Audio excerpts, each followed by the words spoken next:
Hi mga day! This is Marian, a full-time mom at the age of 20. And for today's video, samahan nyo naman nga ako ngayong araw para naman itry itong world up na nauuso na to. Ayan. And para sa mga curious nga din kung para saan nga ba, kung safe nga ba, kung ano nga bang meron dito sa world up na to is panoorin nyo nga at tapusin nyo nga tong video na to. And syempre hindi na bago yung pag sinabing world up nga i-scan nga daw yung mata. Well, totoo naman yun mga day na i-scan nga yung mata kapag nag-world up ka. And the reason why kung bakit nga ini-scan yung mata is magkakaroon ka nga ng world ID. So ano nga ba ang world ID mga day? Ang world ID is a digital identity system to prove na we're unique human sa panahon nga ngayon ng teknolohiya. At dahil nga napapaligiran na tayo ng mga AI, ng mga bots sa mga computers, mga ganyan, mga scammers, ay madali na nga nilang ma-access ang ating mga information. And siguro familiar na nga kayo sa mga features na to mga day dahil kapag nag-fill up nga tayo or naglalagay tayo ng mga password na informations natin ay lumalabas nga ito para mapatunayan na tayo ngayon nagbubukas talaga ng account natin. Pero alam nyo ba na kayang-kaya ng sagutan niya ng mga AI or mga bot ngayon? At sa likod nga ng mga AI na yan ay mga scammers pa nga. Which is kayang-kayang buksan ng mga scammers ang account natin at kaya nga nila buksan ng ating mga bangko. Kaya para nga maiwasan yan ay gumamit na nga rin kayo nitong world app dahil 100% sure safe nga itong world app na to. Ayan, may natutunan naman kayo sa akin. Huy, magsasubscribe na yan. Charot. And balik na tayo sa video mga day kung nagtataka kayo bakit nga nakatunga nga tong babae na to dyan at hindi man lang gumagalaw. Huy. Nakikinig kasi ako ng orientation dyan mga day para malaman kung para saan nga ba at kung ano nga ba ang mapapala natin dito sa world up na to. And kapag nakuha nyo na pala yung world ID ninyo mga day, meron nga palang papasok sa inyo na world coins which is pwede ninyong i-convert into peso at pwede nyo i-transfer sa ating mga GCash. And kung gusto nyo malaman kung magkano yung nakuha ko, i-PM nyo na lang ako. Huy!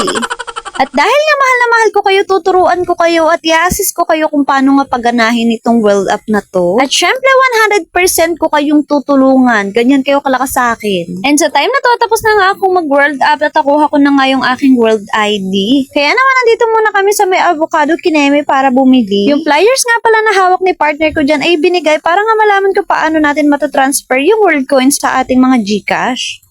Hi guys! Tapos na ako magpa-world up and after 24 hours makukuha mo na yung world coin. Try kayo ng world up guys dahil 100% safe.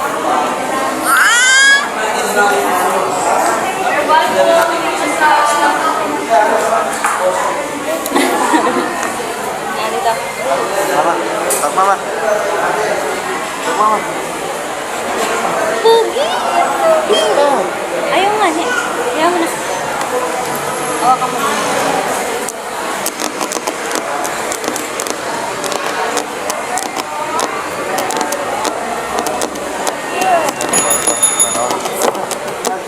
Ito ako na yun, maliliit ako. Avocado. 140 Uwi na kami. And for awareness nga pala, ang world up is hindi kailangan ng ID natin or yung mga address, mga pangalan, hindi nila kailangan ng ganyan. Kaya pag hiningian ka na nga nila ng ID, ay go for the evacuate ka na nga. Uy, evacuate?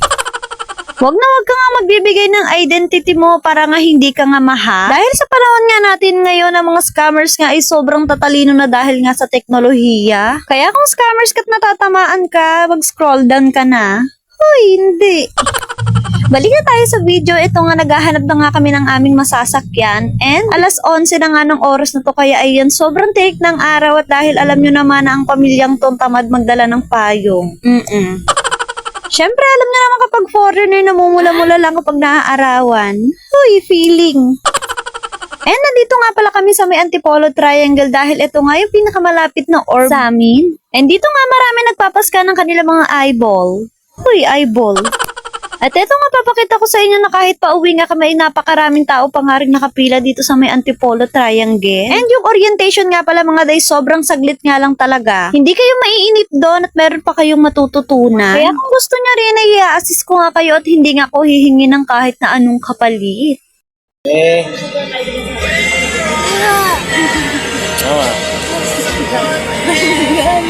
Uy, namamalo ka.